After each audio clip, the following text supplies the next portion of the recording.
வணக்கம். இன்றைக்கி நம்ம சேனலில் எண்ணெய் கத்திரிக்காய் கிரேவி எப்படி செய்கிறதுன்னு தாங்க பார்க்க போகிறோம். வாங்க எப்படி செய்யலான்னு பார்க்கலாம். அதுக்கு தேவையான பொருட்கள் பார்த்துக்கலாம். தக்காளி, வெங்காயம், கருவேப்பிலை, இஞ்சி பூண்டு, சின்ன வெங்காயம், கத்திரிக்காய். கத்திரிக்காய் நீங்கள் வாங்கும்போது பிஞ்சு கத்திரிக்காவாக பார்த்து வாங்கிக்கோங்க.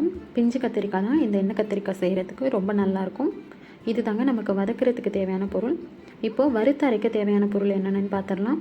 மல்லி, காய்ந்த மிளகாய், மிளகு, எள்ளு, முந்திரி, பட்டை, கிராம்பு, ஏலக்காய், அப்புறம் கொஞ்சமாக ஜீரகம், அது கூட வேர்க்கடலை நான் ஆல்ரெடி வறுத்த வேர்க்கடலை தான் எடுத்திருக்கேன். நீங்கள் வறுக்காத வேர்க்கடலை இருந்தாலும் இதை எடுத்துக்கலாம். நம்ம அதை அப்புறம் வறுத்துக்கலாம். இப்போது நான் எடுத்திருக்க கத்திரிக்காய், வெங்காயம், தக்காளி எல்லாம் கட் பண்ணி எடுத்துக்கலாம். கத்திரிக்காவை கிராஸாக கட் பண்ணிக்கோங்க. பிஞ்சு கத்திரிக்காவாக இருந்தால் நீங்கள் காம்பையும் சேர்த்து யூஸ் பண்ணிக்கலாம். நான் காம்பு சேர்த்துக்கல, ஏன்னா இந்த கத்திரிக்காய் கொஞ்சம் முத்தின கத்திரிக்காவாக ஆயிடுச்சு. கத்திரிக்காவை கட் பண்ணிவிட்டு தண்ணியில் போட்டு வச்சுக்கோங்க. இல்லாட்டினா கத்திரிக்காய் கலர் மாறிடும், ஒரு மாதிரி ப்ரௌன் கலர் ஆகிடும். அது நல்லா இருக்காது பார்க்குறதுக்கு. அதனால் கத்திரிக்காவை கட் பண்ணிவிட்டு தண்ணியில் போட்டு வச்சுக்கோங்க. அது கூடவே நம்ம எடுத்து வச்சுருக்க வெங்காயம், தக்காளி எல்லாத்தையும் கட் பண்ணி எடுத்துக்கலாம். சின்ன வெங்காயம் நீங்கள் கட் பண்ணுறதுனாலும் கட் பண்ணிக்கலாம், இல்லை முழுசாக போடுறதுனாலும் போட்டுக்கலாம். நான் இதில் முழுசாக தான் யூஸ் பண்ணியிருக்கேன், ஏன்னா கிரேவியோடு அதை சாப்பிடும்போது ரொம்ப நல்லாயிருக்கும். இஞ்சி பூண்டு பேஸ்ட் ஆக்கி வச்சுக்கலாம். இதாங்க வதக்கிறதுக்கு தேவையான பொருள்.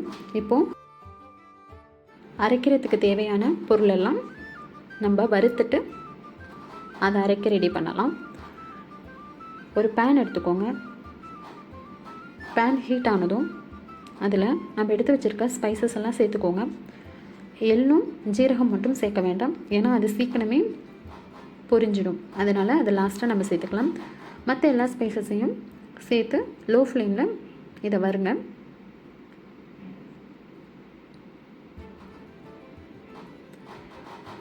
லோ ஃப்ளேமில் மல்லி, மிளகு இதெல்லாம் வறுபட்டதுக்கப்புறம் ஜீரகமும் எள்ளும் சேர்த்துக்கோங்க. இது ஒரு 2 நிமிஷம் வதக்கினா போதும். அதோட கலர் லைட்டாக ப்ரௌன் கலர்னால் மாறினா போதும்.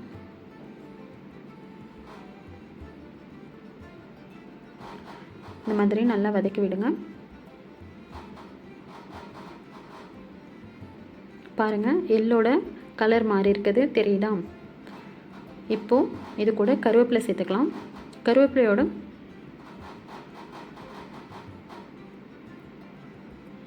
நம்ம எடுத்து வச்சுருக்க தேங்காயும் சேர்த்துக்கலாம். இது கூடவே வேர்க்கடலையும் சேர்த்துக்கலாம். வேர்க்கடலை என்கிட்ட ஆல்ரெடி வறுத்த வேர்க்கடலை இருந்ததுனால நான் அதை லாஸ்ட்டாக சேர்த்துருக்கேன்.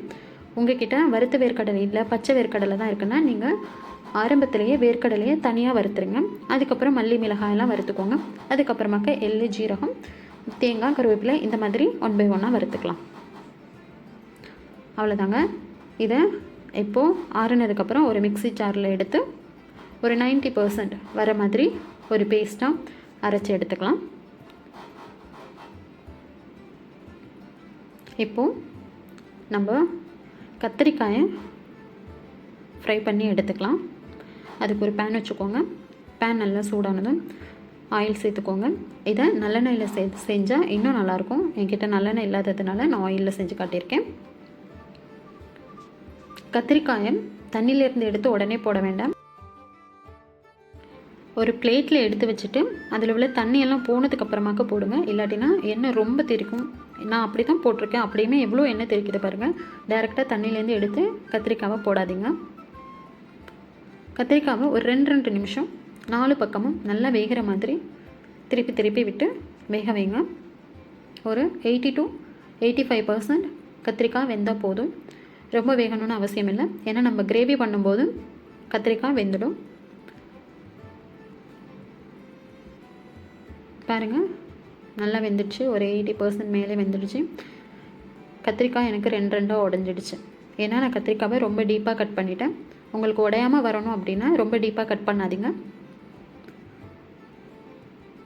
பாருங்கள், இந்த அளவுக்கு வெந்ததுருந்தால் போதும். இப்போ இதை நம்ம எடுத்துடலாம். எடுத்து தனியாக ஒரு பிளேட்டில் மாற்றி வச்சிடலாம்.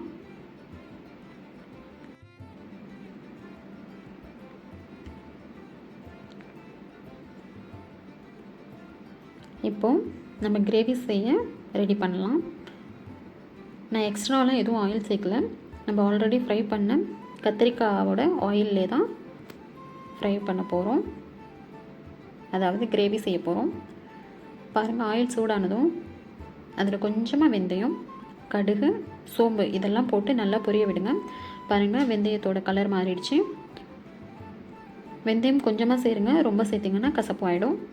இது கூடவே வெங்காயம், சின்ன வெங்காயம் ரெண்டையும் சேர்த்து நல்லா வதக்கிக்கோங்க. ஒரு 2 நிமிஷத்துக்கு அப்புறம் இது கூட கருவேப்பிலை சேர்த்துக்கோங்க.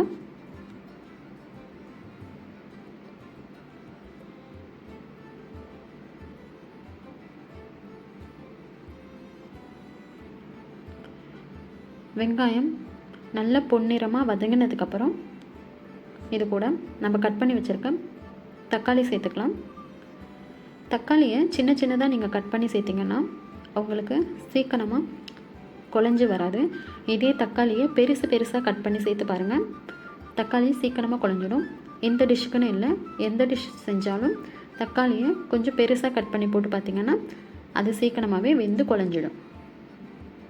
இது ஒரு சின்ன டிப்ஸ், எனக்கு தெரிஞ்ச டிப்ஸ். ட்ரை பண்ணி பாருங்கள், கமெண்டில் சொல்லுங்கள்.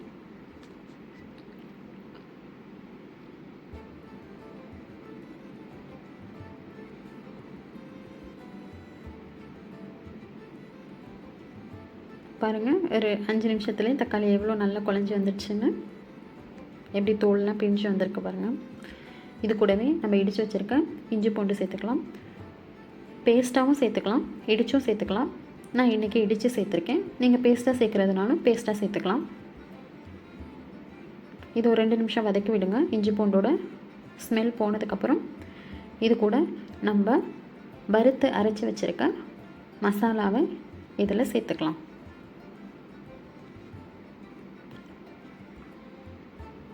பாருங்கள், இந்த அளவுக்கு அரைச்சா போதும். ரொம்ப திக்காக அரைக்கணும்னு அவசியம் இல்லை, ரொம்ப நைஸாக அரைக்கணும்னு அவசியம் இல்லை. ஒரு 90% அரைச்சா போதும். நல்லா கலந்து விட்டுக்கோங்க. தேவையான அளவு தண்ணியும் சேர்த்துக்கலாம்.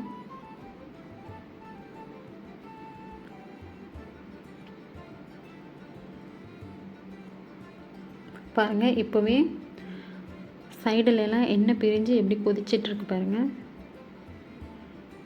இது நம்ம கிண்டும் போது நம்ம ஏதோ அல்வா மேக் பண்ணுற மாதிரியே இருக்கும். நீங்கள் செய்யும்போது உங்களுக்கு தெரியும், நீங்கள் கிண்டி பாருங்கள் இதே மாதிரி, அப்போ உங்களுக்கு தெரியும் இது நம்ம அல்வா மாதிரியே இருக்கும். அதாவது சட்டியில் ஒட்டாமல் அப்படி வரும்னு சொல்கிறேன். இப்போ 2 நிமிஷத்துக்கு அப்புறம் இது கூட மிளகாய்த்தூள், மல்லித்தூள், மஞ்சள் தூள் சேர்த்துக்கலாம். என்கிட்ட கலந்த தூள் இருக்கிறதுனால நான் 2 ஸ்பூன் சேர்த்துருக்கேன். உங்கள்கிட்ட செப்பரேட்டாக இருந்ததுன்னா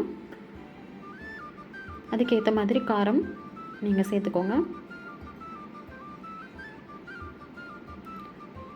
நான் ஏன் 2 நிமிஷத்துலேயே சேர்க்குறேன்னா, ஆல்ரெடி நம்ம ஸ்பைசஸ் எல்லாம் வறுத்தாச்சு, அதனால ரொம்ப நேரம் அதை கொதிக்க வைக்கணுன்ற அவசியம் இல்லை. மிளகாய் தூளோட ரா ஸ்மெல் போனதுக்கப்புறம் இதில்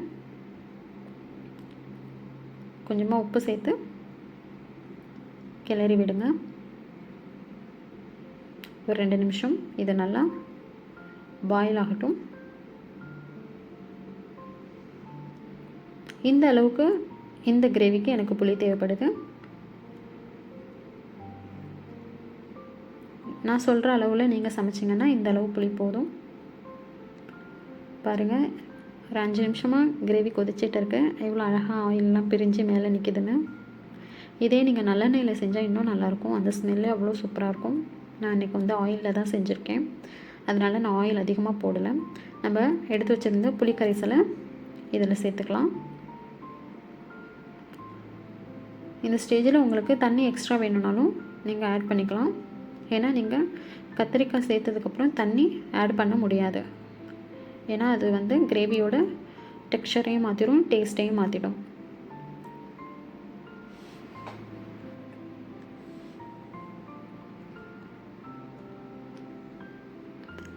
இது நல்லா மூடி போட்டு ஒரு 2-3 நிமிஷம் கொதிக்க வைக்கலாம். ஃப்ளேம் லோலே இருக்கட்டும். அதிகமாக வச்சிங்கன்னா சட்டுன்னு அடி பிடிக்கும். லோ ஃப்ளேம்லேயே பண்ணுங்கள். பாருங்கள், நல்லா கொதித்து கரெக்டான கன்சிஸ்டன்சியில் கிரேவி வந்திருக்கு.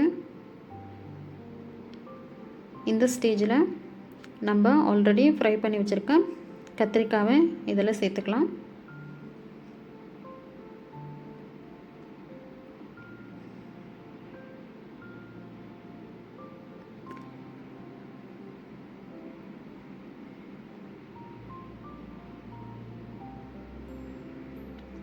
நான் கட்டிங் ரொம்ப பெருசாக வச்சதுனால என்னோடய கத்திரிக்காய் உடஞ்சிடுச்சு. நீங்கள் கத்திரிக்காய் கட் பண்ணும்போது சின்னதாக கட் பண்ணிக்கோங்க. இல்லை உங்களுக்கு டபுளாக கட் பண்ணி போடுறதுனாலும் ஒன்றும் பிரச்சனை இல்லை. எல்லாமே ஒரே மாதிரி டேஸ்ட் தான். இதை நல்லா 2 நிமிஷம் வதக்கி விடுங்க. லோ ஃப்ளேம்லேயே இருக்கட்டும். அவ்வளோதாங்க, டிஷ் ஆல்மோஸ்ட் ரெடி ஆகிடுச்சு.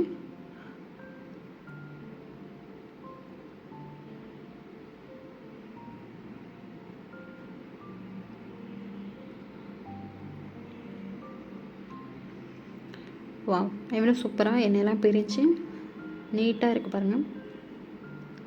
உப்பு, புளி, காரம் எல்லாமே கரெக்டாக இருக்குது. டேஸ்ட் பண்ணி பார்த்தாச்சு. அவ்வளோதாங்க, இதுதான் ஃபைனல் ஸ்டேஜ். இது கூட கொஞ்சமாக கொத்தமல்லி தழை போட்டு ஒரு 2 நிமிஷம் அப்படியே மூடி போட்டு வச்சிட்டிங்கன்னா கத்திரிக்காய் கிரேவி சூப்பராக ரெடி ஆகிடுச்சுங்க. இதை நீங்கள் சப்பாத்தி, இட்லி, தோசை, பிரியாணி, பிரிஞ்சி ரைஸ், நெய்ச்சோறு அப்படின்னு எல்லாத்துக்கூடையும் காம்பினேஷன் பண்ணி சாப்பிட்லாம். அட்டகாசமாக இருக்கும்.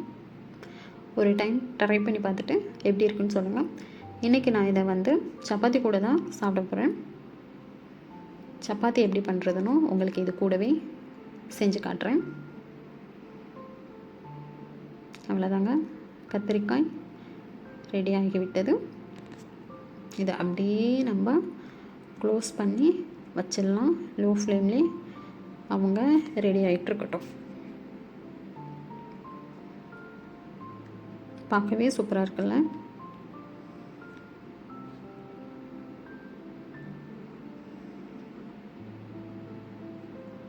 ஓ நைஸ்.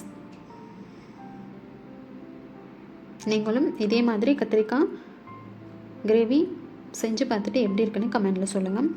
இப்போ நம்ம சப்பாத்தி எப்படி செய்கிறதுன்னு பார்க்கலாம். சப்பாத்திக்கு நான் ஒரு சின்ன டிப்ஸ் தரேன். நீங்கள் மாவை ஸ்டார்டிங்லேயே பிசைஞ்சு ஊற வைக்கக்கூடாது. நீங்கள் வெதுன்னு சுடு தண்ணி, உப்பு, எண்ணெய் இதெல்லாம் போட்டு சப்பாத்தி மாவை ஜஸ்ட்டு மிக்ஸ் பண்ணி எடுத்து வச்சா போதும். ஸ்டார்டிங்கே நீங்கள் அதை ரொம்ப போட்டு மிக்ஸ் பண்ணி வெயிட்டிங்கில் வைக்க வேண்டாம்.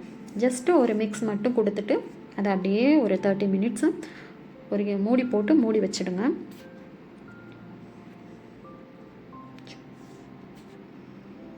பாருங்கள், இந்த மாதிரி ஜஸ்ட் ஒரு மிக்சிங், அவ்வளோதான். ரொம்பலாம் நான் மிக்ஸ் பண்ணல.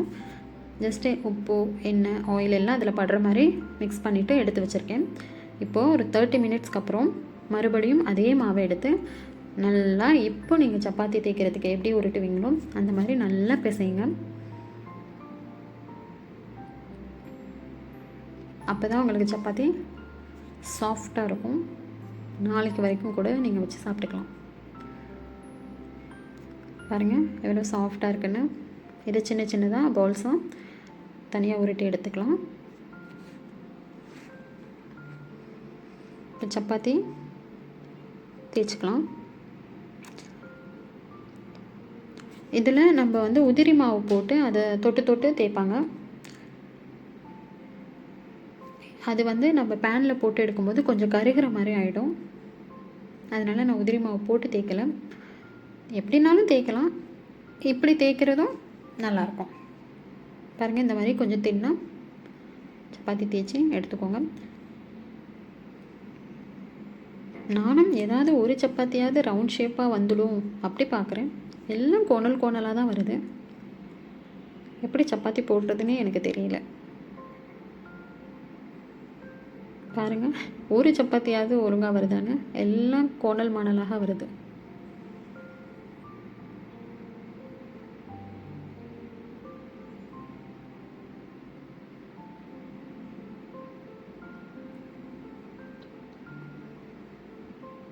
இந்த சப்பாத்தி கொஞ்சம் சரியாக வரும்னு நினைக்கிறேன். பரவாயில்ல, முன்னாடி போட்ட சப்பாத்திக்கு இது எவ்வளோ பரவாயில்ல. இப்போ நம்ம எல்லா சப்பாத்தியும் தேய்ச்சி எடுத்தாச்சு. நம்ம இப்போ சப்பாத்தி சுட்டு எடுத்துடலாம். பேன் நல்லா ஹீட் ஆனதும் அதில் நம்ம எடுத்து வச்சுருக்க சப்பாத்தியை சேர்த்துக்கோங்க. ஒரு நிமிஷம் ஒரு பக்கம், இன்னொரு நிமிஷம் இன்னொரு பக்கம் அப்படின்னு திருப்பி திருப்பி போட்டு சப்பாத்தி எடுங்க.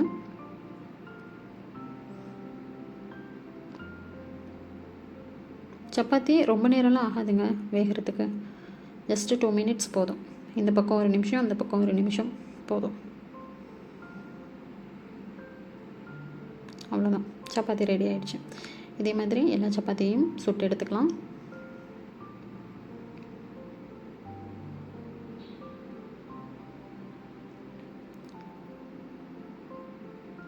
நீங்கள் எண்ணெய் கத்திரிக்காய் இதுக்கு முன்னாடி நீங்கள் செஞ்சுருந்தீங்கன்னா எது கூட நீங்கள் அதை வச்சு சாப்பிடுவீங்க அப்படிங்கிறத எனக்கு கமெண்டில் சொல்லுங்கள்.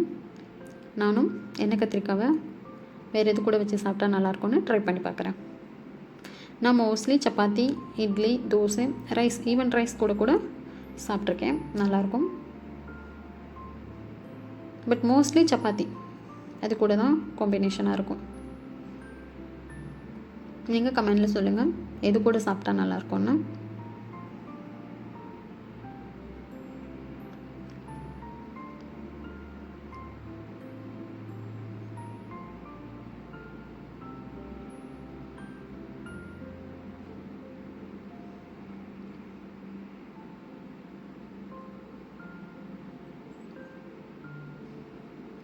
ஆல்மோஸ்ட் நம்ம எல்லா சப்பாத்தியும் செஞ்சு முடித்தாச்சு. அவ்வளோதாங்க.